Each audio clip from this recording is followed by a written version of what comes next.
Hello दोस्तों, आप सभी का एक नए वीडियो में स्वागत है और आज मैं आप लोगों को एक इंटरेस्टिंग स्टोरी बताने जा रहा हूं।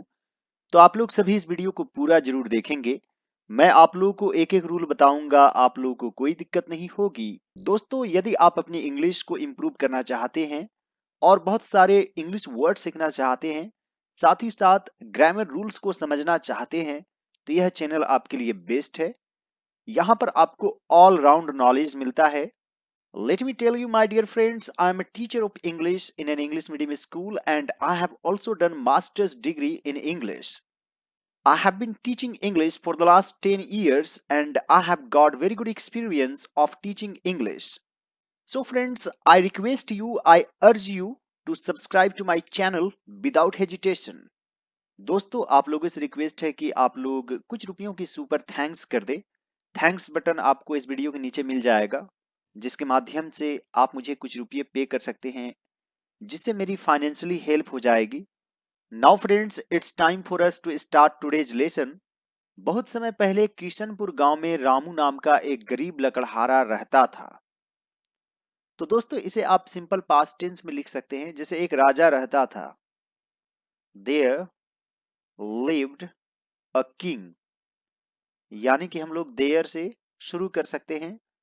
बहुत समय पहले, a long time ago, there lived a poor woodcutter. Ramu नाम का, नेम्ड रामू, किशनपुर गांव में, in Kishanpur village. A long time ago, there lived a poor woodcutter named Ramu in Kishanpur village. वह दूसरों की मदद के लिए हमेशा तैयार रहता। He was always ready to help others.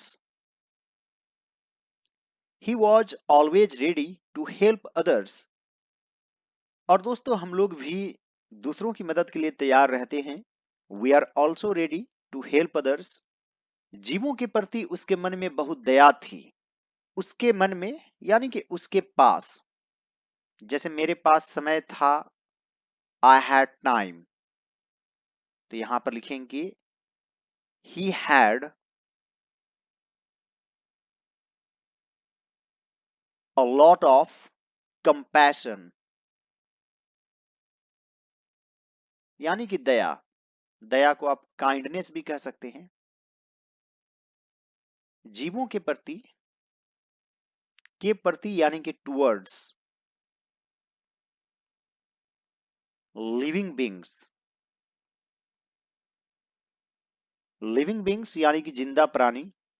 He had a lot of compassion towards living beings.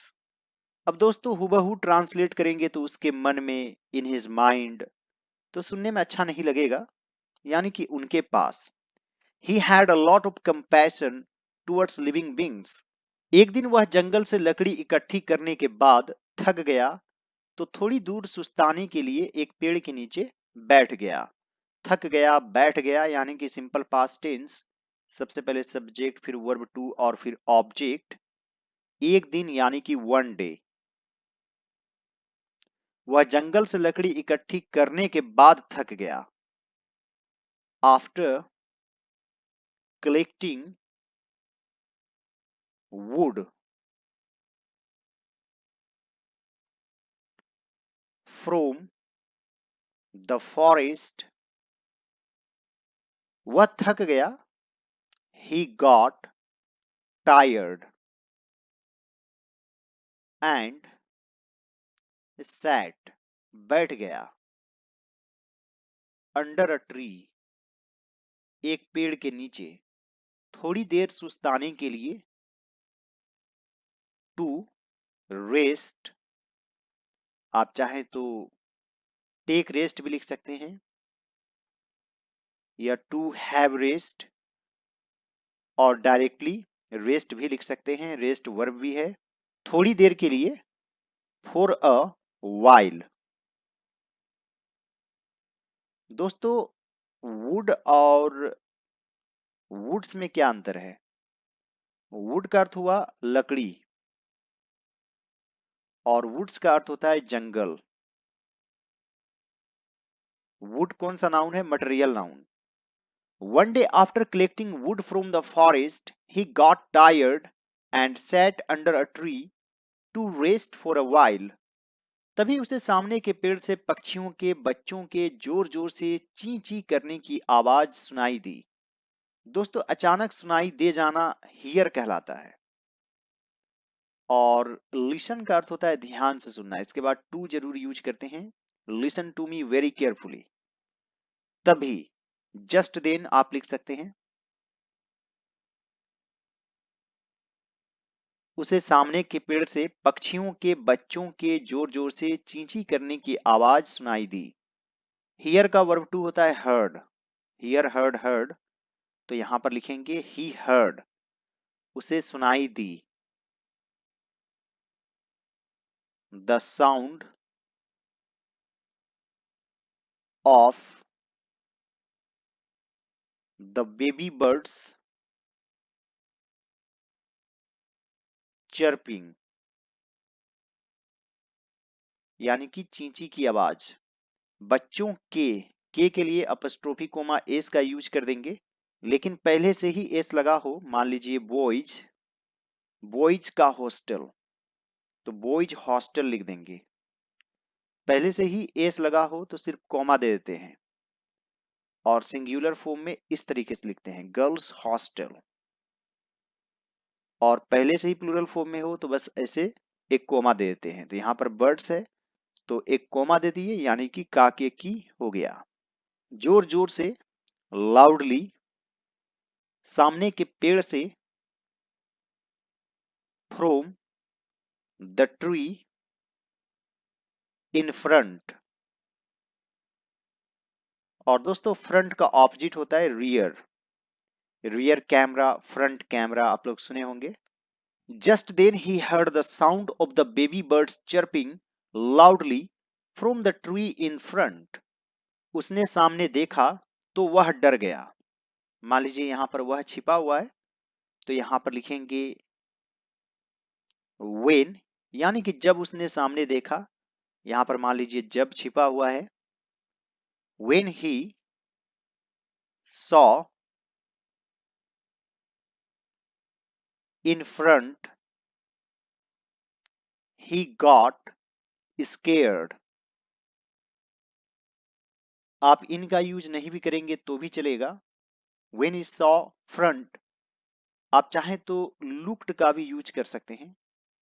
When he looked front, he got scared. जैसे हम लोग स्कूल वगैरह में बोलते हैं, सामने की तरफ देखो, look front, तो आप इस अंदाज में यूज कर सकते हैं। When he looked front, he got scared. एक सांप घोंसले में बैठे चिड़िया के बच्चों की तरफ बढ़ रहा था। तो यहां पर है बढ़ रहा था, किस टेंस में? Past continuous tense. जैसे मैं जा रहा था, आई वॉज गोइंग, वह खेल रहा था, ही वॉज प्लेइंग, हम लोग मैच देख रहे थे, वी वर वॉचिंग मैच। इसमें आपको वाज, वर प्लस वर में आईएनजी फॉर्म यूज करना होता है। तो यहां पर लिखेंगे अ स्नेक वॉज मूविंग टूवर्ड्स, यानी कि की तरफ, चिड़ियों के बच्चों की, द बेबी बर्ड्स, घोंसले में बैठे,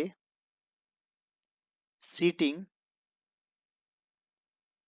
in the nest.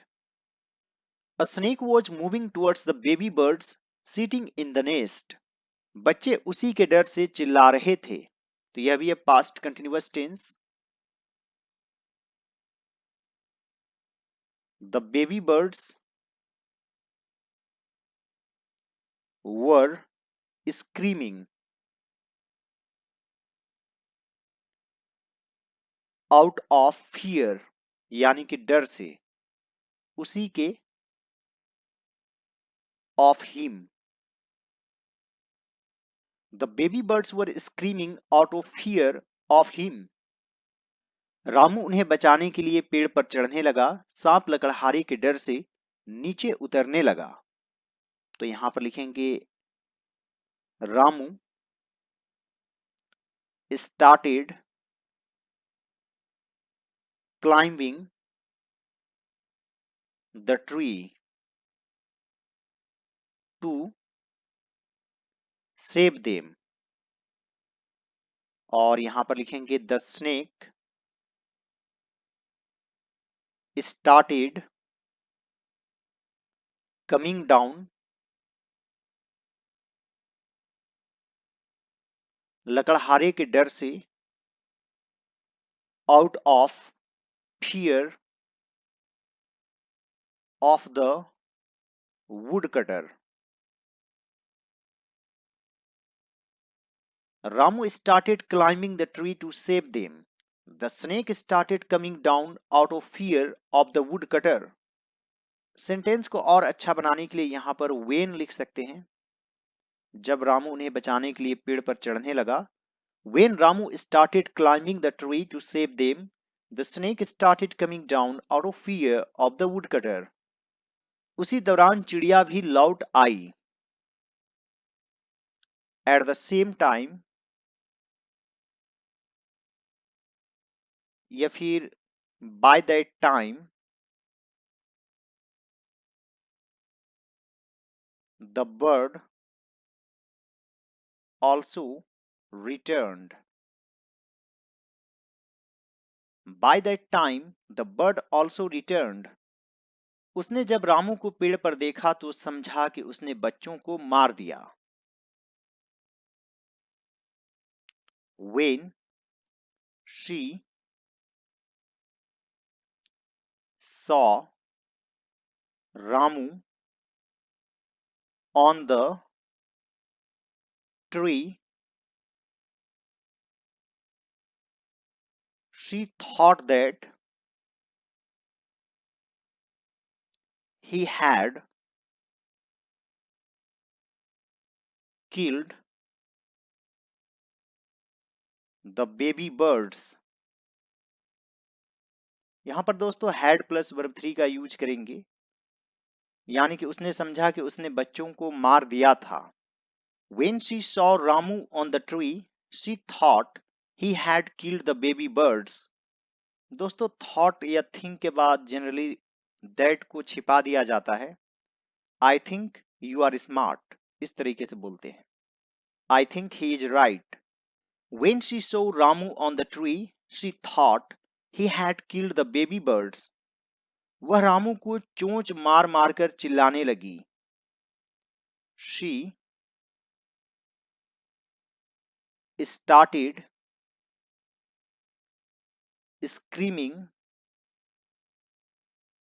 and biting Ramu. She started screaming and biting Ramu. उसकी आवाज से और चिड़िया भी आ गई। Due to her screaming, यानी कि उसके चिल्लाने की वजह से और चिड़िया भी आ गई। More birds also came. यहां पर वर्ब टू यूज करेंगे, simple past tense. Due to her screaming more birds also came. आप इस तरीके से भी लिख सकते हैं, many other birds came there too. सभी ने रामू पर हमला कर दिया। तो यहां पर लिखेंगे एवरीवन या फिर all of them attacked Ramu. All of them attacked Ramu.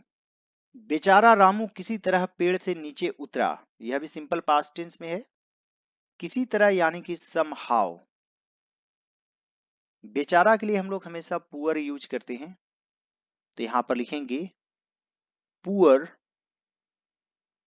Ramu somehow came down, पेड़ से, from the tree. Poor Ramu somehow came down from the tree. चिड़िया जब घोंसले में गई तो उसके बच्चे सुरक्षित बैठे थे। तो यहां पर लिखेंगे when the bird went to the nest, उसके बच्चे सुरक्षित बैठे थे। इट्स, या फिर आप इंसान की तरह भी मान सकते हैं। कभी कभी चीजों की पर्सनिफिकेशन हो जाता है, यानी कि व्यक्ति का रूप दे दिया जाता है, इसलिए हम लोग स्टोरी में हर हिम यूज कर लेते हैं, यहाँ तक कि जानवरों और पक्षियों के लिए भी। तो यहाँ पर लिखेंगे her babies were sitting safely. When the bird went to the nest, her babies were sitting safely. बच्चों ने चिड़िया को सारी बात बताई तो उसे अपनी गलती का एहसास हुआ। गलती का एहसास होना यानी कि रियलाइज मिस्टेक। रियलाइज, जैसे I have realised my mistake. तो यहां पर लिखेंगे when the babies told the whole story, चिड़िया को, to the bird, तो के लिए कोमा दे देंगे, उसे अपनी गलती का एहसास हुआ। she realized her mistake. When the babies told the whole story to the bird, she realized her mistake. वह रामू से माफी मांगना चाहती थी और उसका शुक्रिया अदा करना चाहती थी। तो इसे भी आप सिंपल पास्ट टेंस में लिख सकते हैं, जैसे मैं जाना चाहता था। I wanted to go।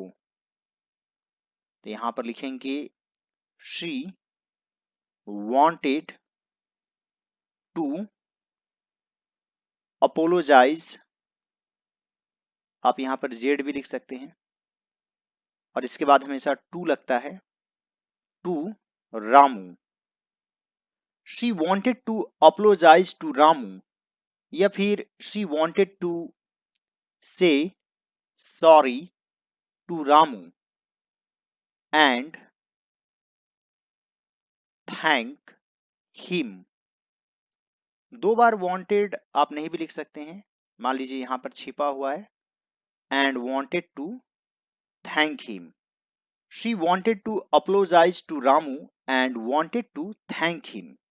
उसे कुछ दिन पहले दाना ढूंढते हुए एक कीमती हीरा मिला था। तो कुछ दिन पहले मिला था यानी कि यह डिस्टेंट पास्ट को दिखाता है, रिसेंट पास्ट को नहीं, इसलिए पास्ट परफेक्ट टेंस में लिखेंगे। तो यहां पर लिखेंगे अ फ्यू डेज अगो। दाना ढूंढते हुए, while सर्चिंग फॉर ग्रेन यानी कि दाना, एक कीमती हीरा मिला था। She had found a precious diamond. A few days ago, while searching for grain, she had found a precious diamond. उसने हीरे को अपने घोंसले में लाकर रख लिया था। She had brought, जिस वर्ब में कर लगा हुआ रहेगा उसकी इंग्लिश पहले लिखेंगे उसी टेंस में। रख लिया था यानी कि पास्ट परफेक्ट टेंस में, तो यहां पर हैड ब्रॉट लिखेंगे, फिर एंड लिखेंगे, and kept it in the nest. जैसे मान लीजिए मैं बाजार से सब्जी खरीद कर लाया, तो खरीद कर, कर खरीद में लगा हुआ है तो उसकी इंग्लिश पहले लिखेंगे। I bought vegetables and brought it home. इस तरीके से आप लिख सकते हैं। I bought vegetables and brought it home. She had brought and kept it in the nest. चिड़िया ने वह हीरा रामू के आगे डाल दिया और एक डाली पर बैठकर अपनी भाषा में धन्यवाद करने लगी।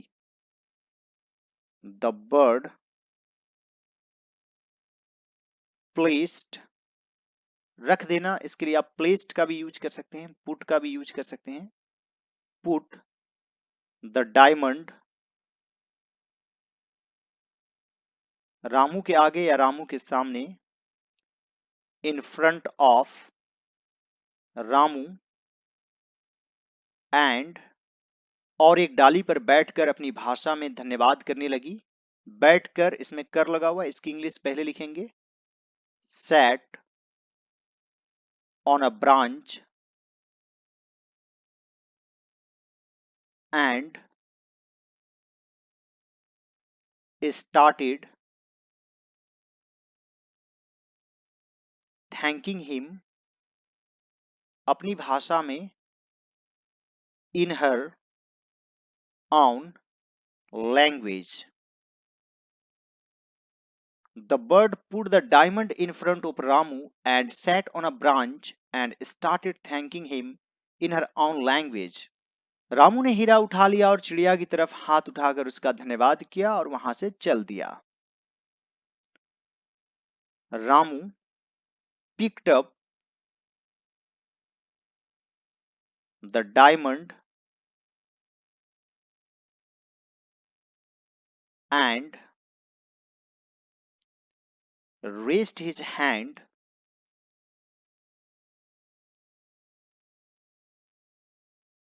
towards the bird and thanked her